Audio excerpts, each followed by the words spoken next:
All right, everybody, good afternoon. This is Melissa Thomas of Florida National News coming to you with this Thursday edition of FNN Politics and Power Live. Thank you so much for tuning in.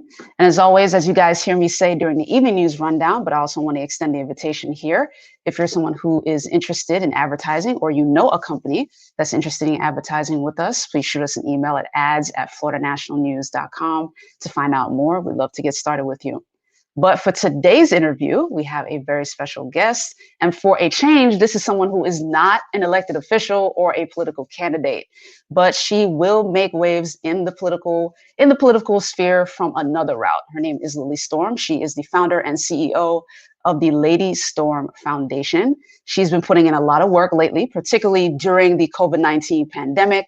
She's been busy, just as a lot of us have had to pivot to be able to serve our communities accordingly. She has done the same. So a little bit more about Lily for you guys. She is a native of Guyana, of course, in South America. She came to the US as a teen and took advantage of all the opportunities that were available to her. She received her Bachelor of Science in Business Administration from City University in New Jersey. And she is the first-time author of A Never Forgotten Journey, an Immigrant Story. And she hopes to use her mother's journey in that story to educate people about the injustices and sufferings women face daily all over the world. Her truest intention is to show how one woman from a seemingly hopeless environment used common sense and inner strength to overcome the challenges of her archaic norms and traditions. Lily says, quote, "You never know how strong you are until you're put to the test.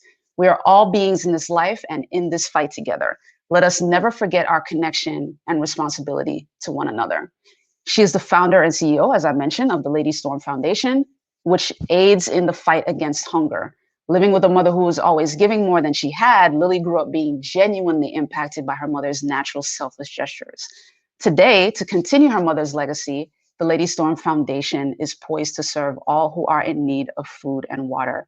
No judgment and no question. So with that, and without further ado, I introduce you to Lily Storm. Welcome to the show, Lily. Thank you, Melissa. How are you? Doing good. Always a pleasure. Always a pleasure. Thank you for having me on. Absolutely. So yeah, obviously, as I mentioned before, we were talking about, you having to pivot during the COVID-19 pandemic. You were doing work previously anyway, but you've had to obviously make some shifts during the pandemic. So how have you been? Let me start on that personal side. How have you and your family been managing during the course of the pandemic? Is everybody safe? Everybody healthy? How's everybody doing? Thank God everybody's safe and everybody's healthy. But to be honest with you, initially, I didn't take this seriously at all. I didn't take the COVID pandemic seriously at all. I wrote it off as, it's going to pass, just like SARS, just like the swine flu, just like Ebola.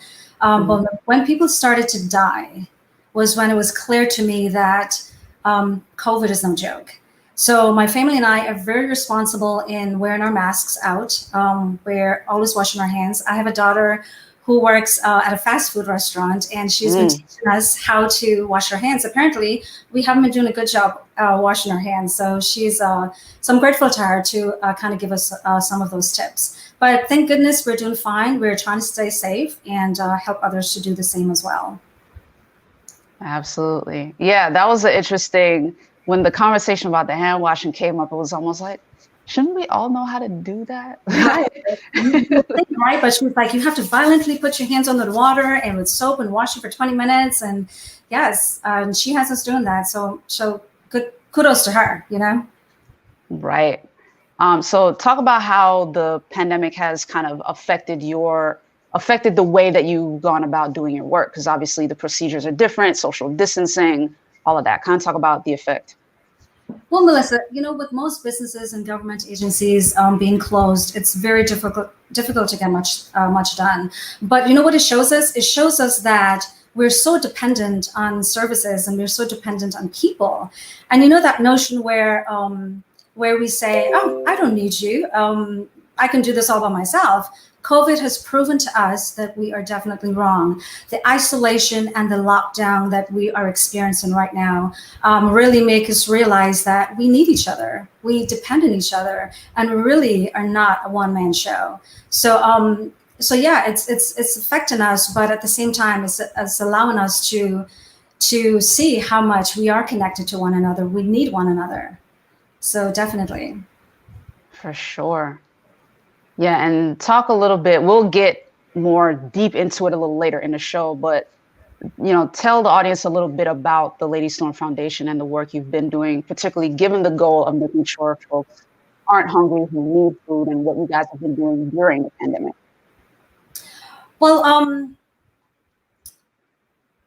let me talk, if I may, let me talk about this, my book, the Lady Storm, my book, which is called A Never Forgotten Journey, An Immigrant Story. This book was written based on a woman. That woman is my mother. And she was born and raised in a time where society was quite barbaric. She was raised in a super barbaric society, the mentality in the society was pretty bad, where rogue mentality, where all traditions would meet to deny women their fundamental rights. It was a society rooted in male dominance. Women were literally beaten into submission. Women were beaten into being controlled by the men in their lives. My mother lived this life. She was no exception to it. But she knew that this type of life was unjust. But there was no way to remove herself from this toxic environment until she was forced, literally, to step out of the traditional norm and to support her family. So to not give too much away from the book, in the end, I would say this woman, my mother, was a pioneer of her time. And she literally became a role model against all odds. And let me fast forward to today, if I may.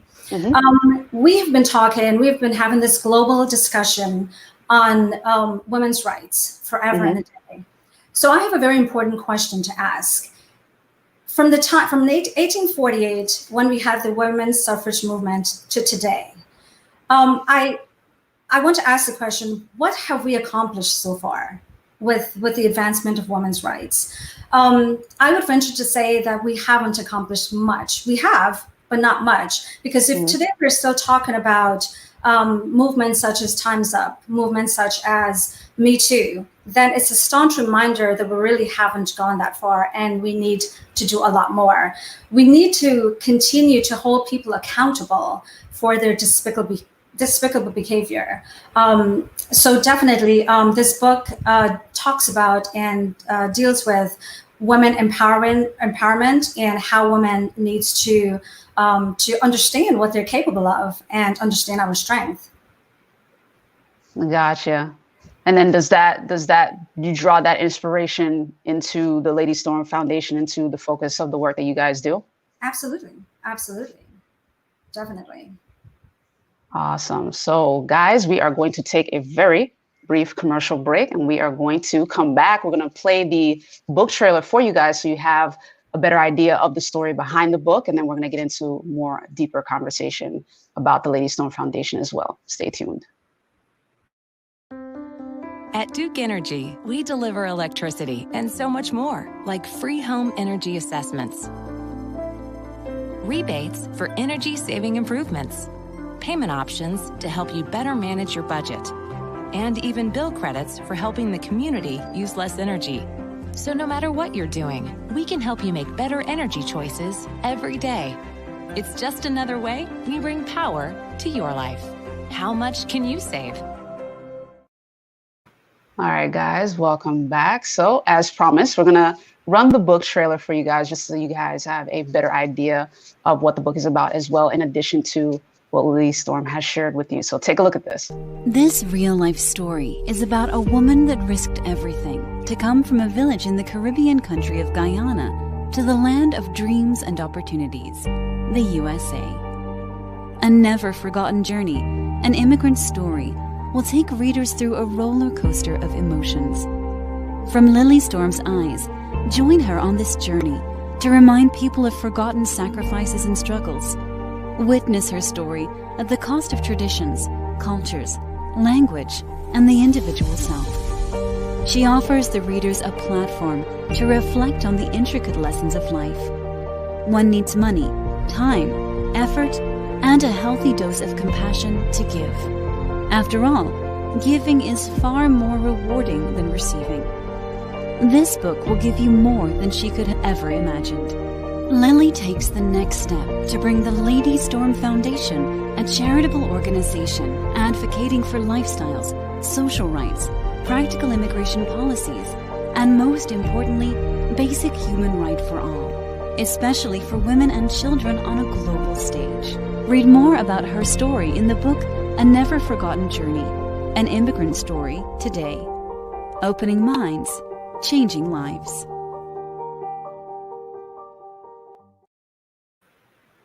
All right. So now you guys have a better idea about what the book is about. And, you know, Lily, for your part, I know you mentioned a little bit earlier about, you know, what your mom had to deal with. Kind of talk about the lessons that she passed down to you and how it affected your journey as you were growing up as well. You know, I always thought that giving to someone means money and food. But my mom taught me a lot of things in life. But the two things that resonate with me the most is that she said giving doesn't always mean a handout. She said sometimes people need to just, they want someone to just listen to them. They want someone to just show a little bit of compassion. They want wisdom to be shared and to be reminded of their strength and their capabilities. My mom she also taught me, that if you have secrets to tell, make sure you don't tell it to anyone because it could be used against you. If you have secrets to tell and you want to tell it to her and she will protect your secrets at all costs. So those are the two things that that really stood out with all the things that my mom has taught me.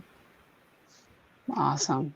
Yeah, people like those are hard to find, like listeners, people who can just listen and not necessarily like broadcast. Like those are rare folks indeed. Yep.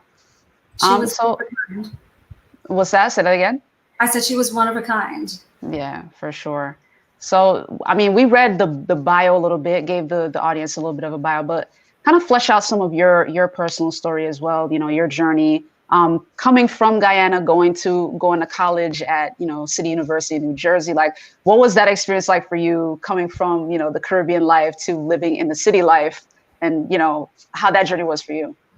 To explain to you the culture shock from leaving a place like Guyana to come to the United States. I remember it was July 22nd of 1982.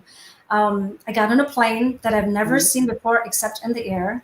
And I sat in the plane, I grounded my feet on the floor. I listened to what the flight attendants were saying, latched onto every word. And I'm thinking, oh my God, what safety measure? Like, this plane is supposed to be, you know, up in the air, nothing is supposed to go wrong. And then she explained, if something happens, then here's the life raft and here's this and here's that. I'm thinking, no, this is crazy. I need to get to the United States. I need to see what the United States looks like. So finally, I fell asleep. So I didn't experience too much horrible things in the plane. I got to the United States and literally I landed at JFK Airport, Melissa, and just the sheer lights. And it was just like, it was rival heaven. I'm thinking, this is amazing. This is incredible. But I had a plan. I had a plan of action when I came to the United States. I left my family back there. I came with my sister.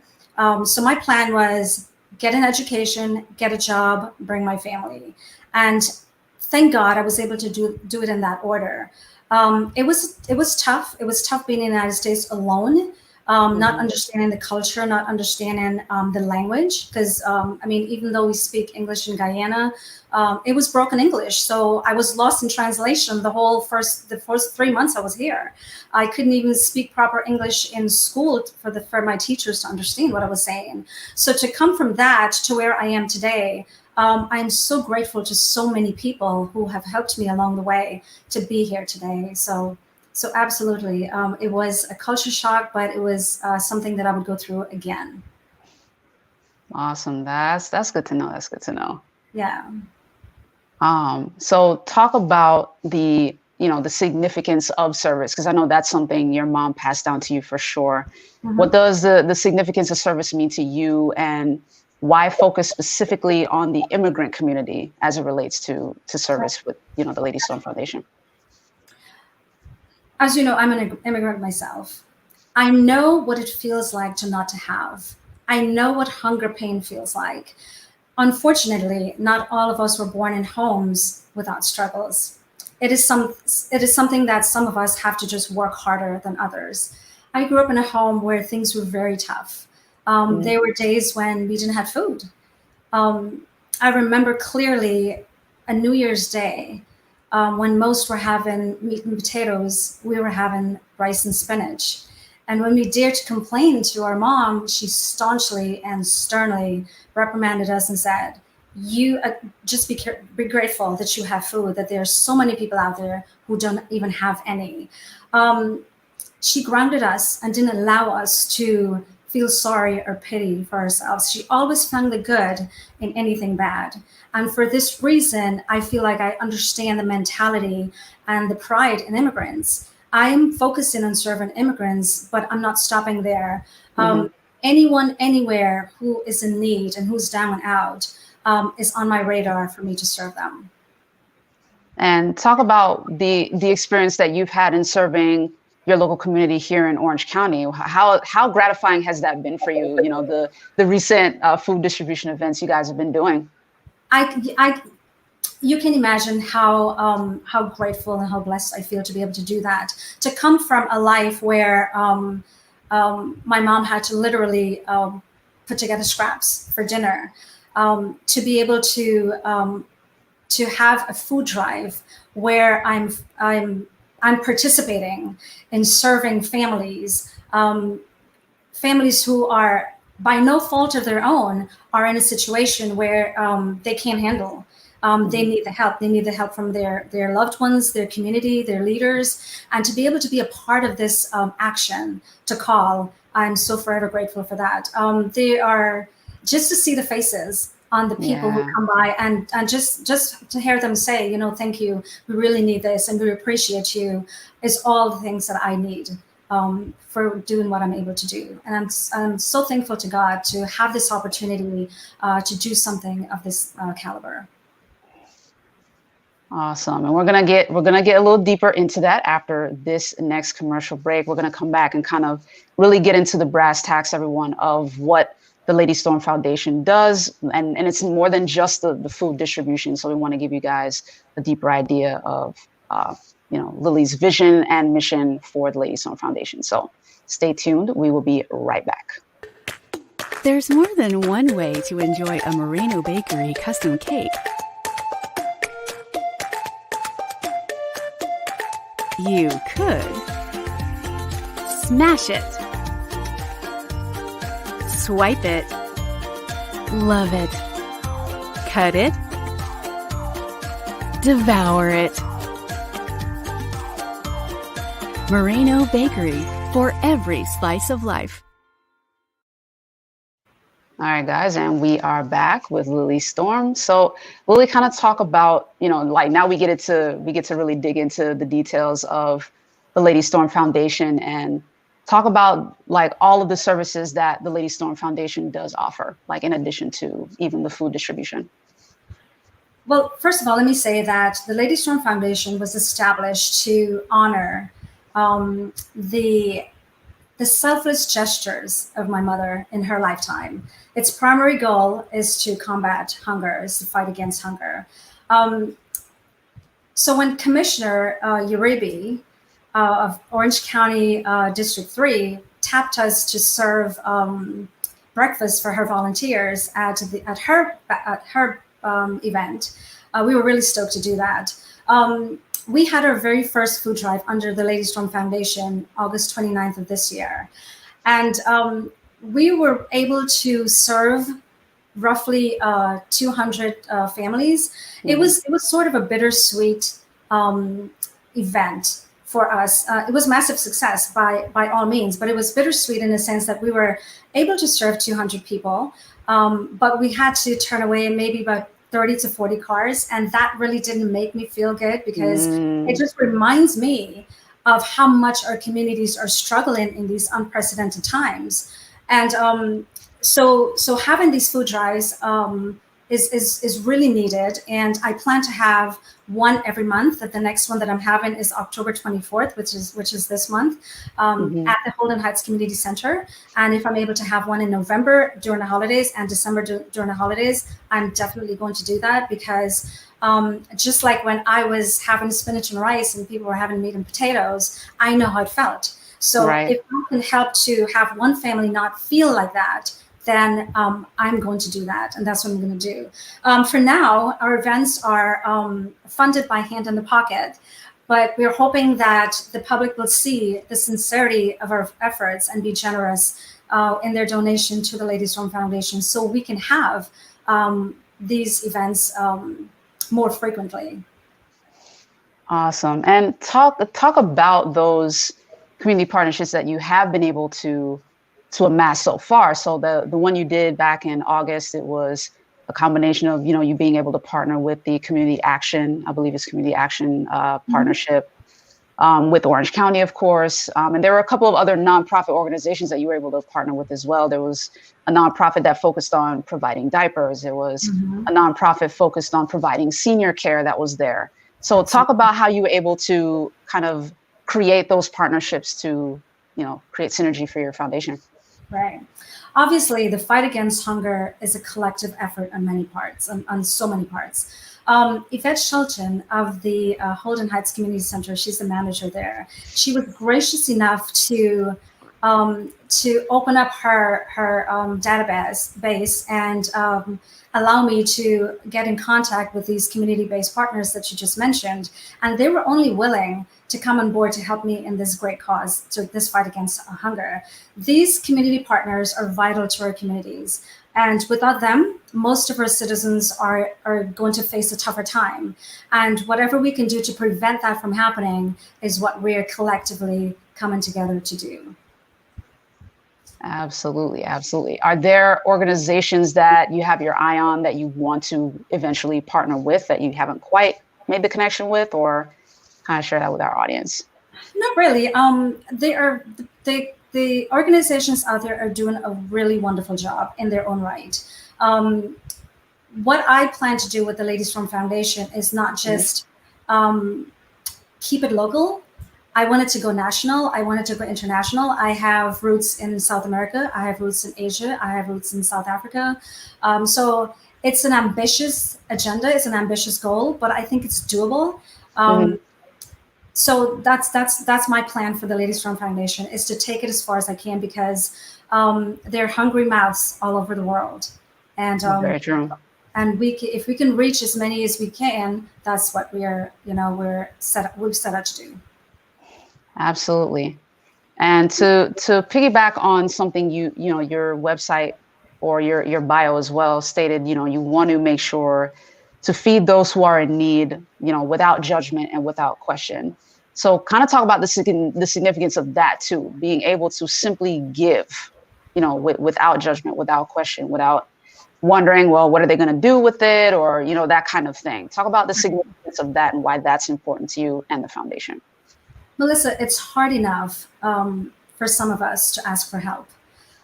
Some of our neighbors have never been in this position whereby they are at the receiving end of the line. So to ease their burden and their anxiety, the Ladies Storm Foundation is not asking for you to sell your soul to us. We're not asking for you to give us a pint of your blood. All we're asking is to give us a name and a contact information so that we're able to notify you in our future events. So we're not asking for any paperwork, anything like that. No judgment, no question means that.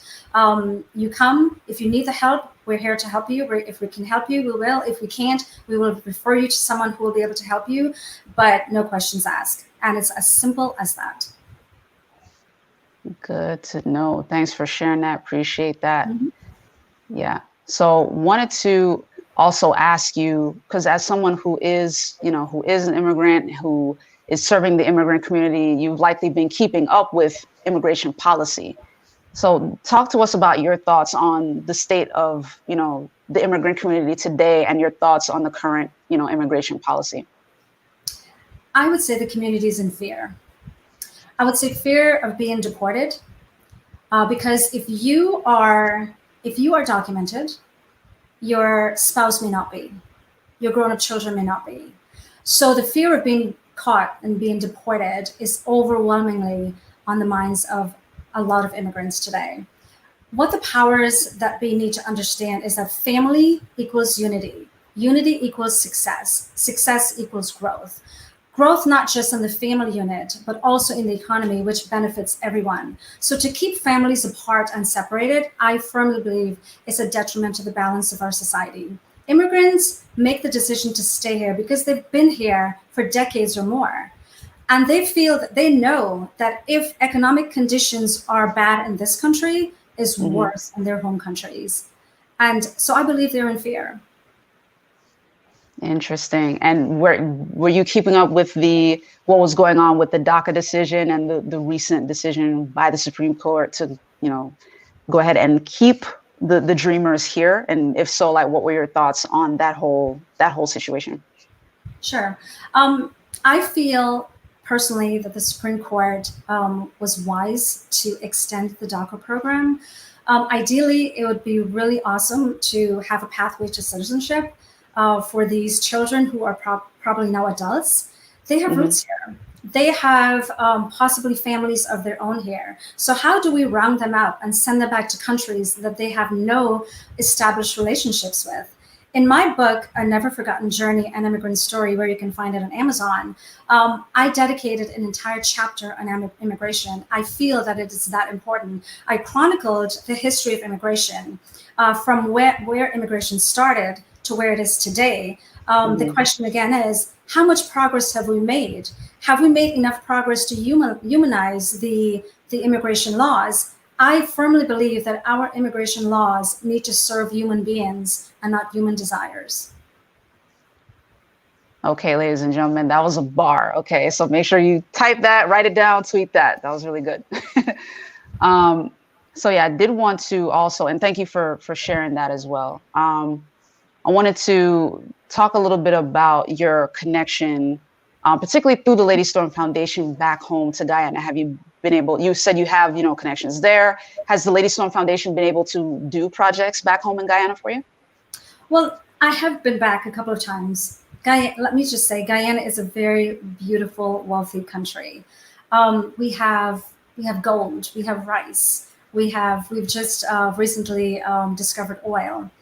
But sadly, Guyana is engaged in a race struggle at the moment. A struggle that had laid dormant for a long time. So the outcome, I'm hoping, when all is said and done, is we walk away with a collective voice, because God knows we don't need any more conflicts in this world. So I am voting for peace of any form. But the Lady Storm Foundation is poised to serve in my home country. We are currently putting together, what they call it, a barrel or a container of clothing and non-perishables, food items bound for a few villages that I still have relatives in. But yes, my Guyana is definitely on my radar and is a big part of my mission. Gotcha. Awesome. All right. So we are going to take another quick commercial break, guys. We are going to talk a little bit more about Lily Storm's vision for the future. Obviously, we touched on the international stage, but I do want to dig a little bit deeper on that. So we'll get into that after this commercial break. Stay tuned. We wanted to move back home to be closer to his family. We decided to go with pods because things were stressful enough. We weren't sure how long we were going to need storage for, so we needed something that was flexible, and then they can deliver the container to wherever we move to. We haven't found the perfect house yet, but we're still looking. And we are back with our FNN Politics and Power interview with Lily Storm, the founder and CEO of the Lady Storm Foundation. So thank you for sharing what you plan to do in Guyana for sure.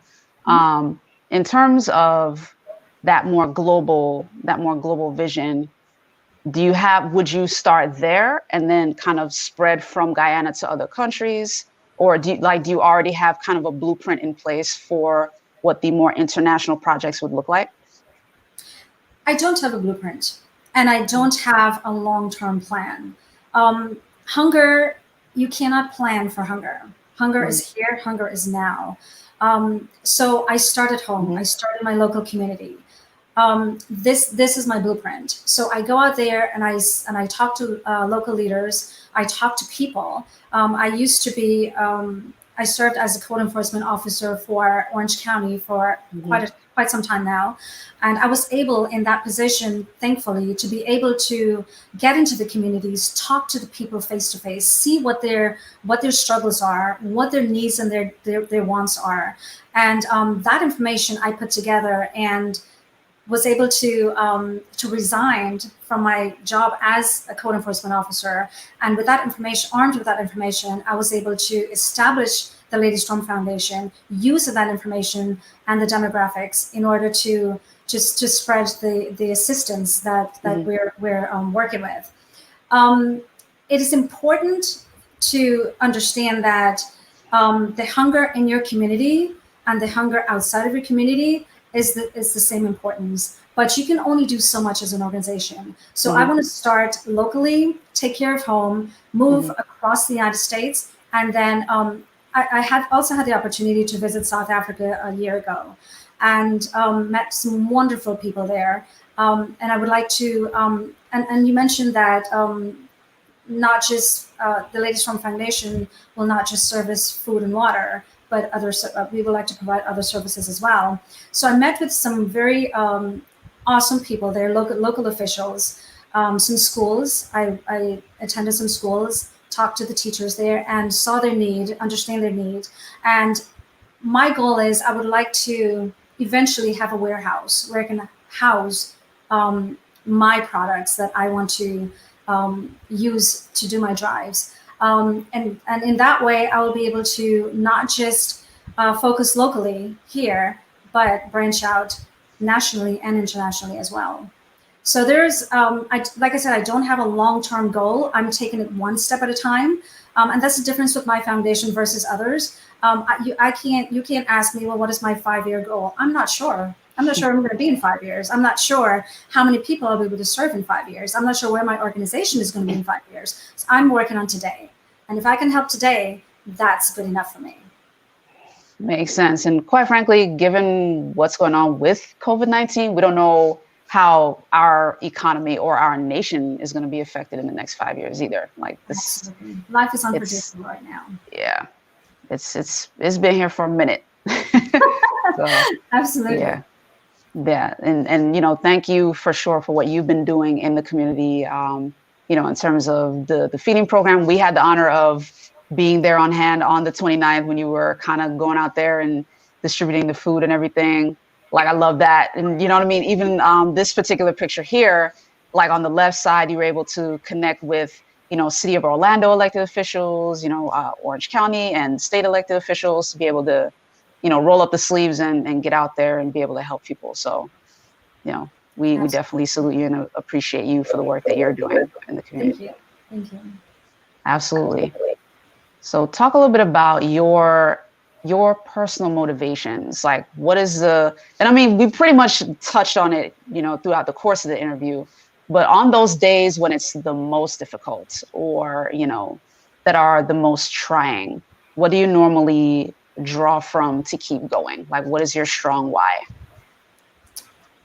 I have to think about that. Because, like I mentioned before, because I know what hunger pain feels like. I don't want a single person to experience that if I can help it. If I may throw some stats at you. Sure.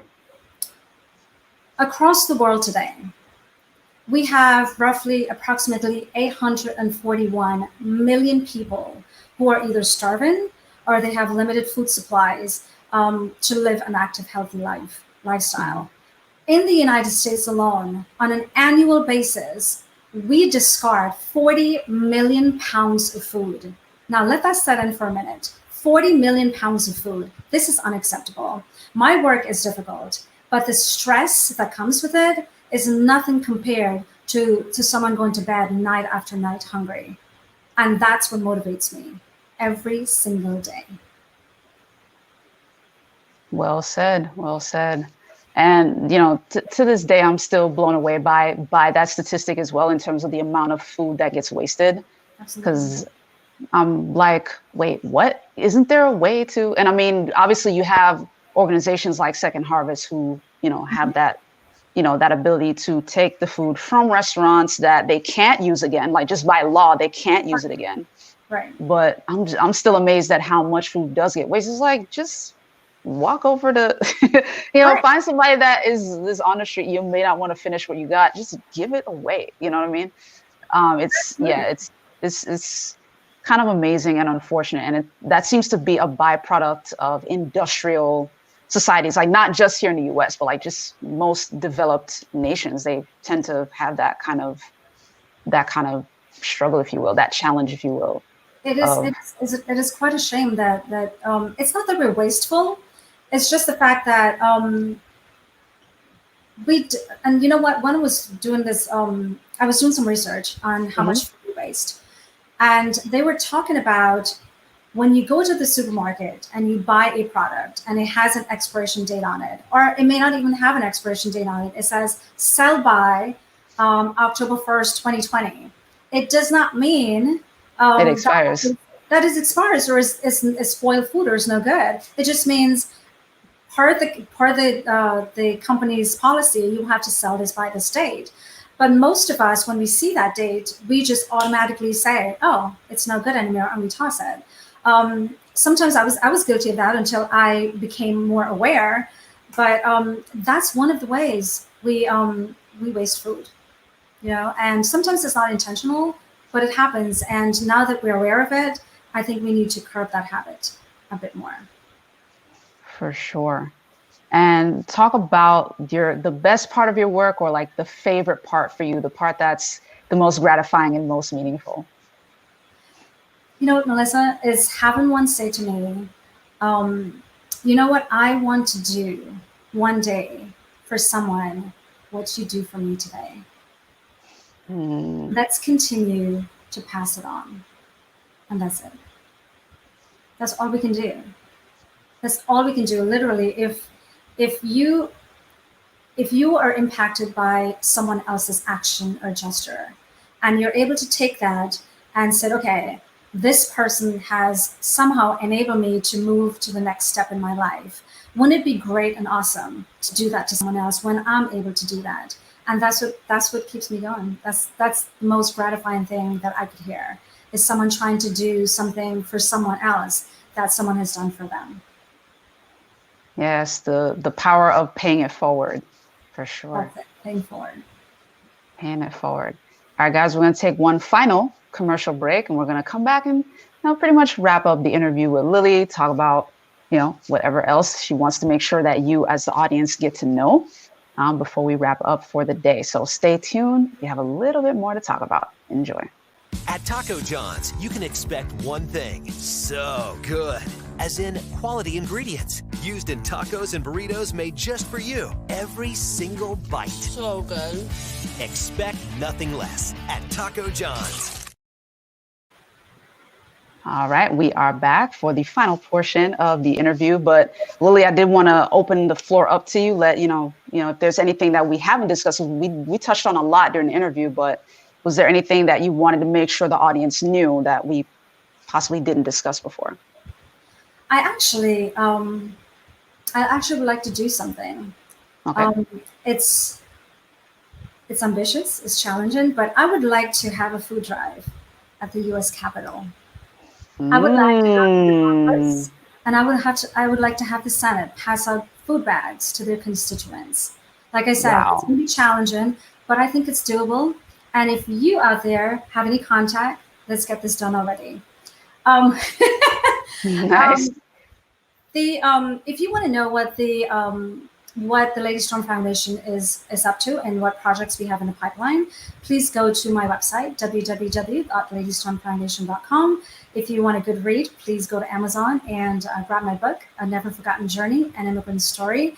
I'm so grateful and so thankful to you, Melissa, for giving me the opportunity to introduce my foundation to your audience, and to talk about my book, to talk about my mother, to talk about my goals and my vision for the future with my foundation.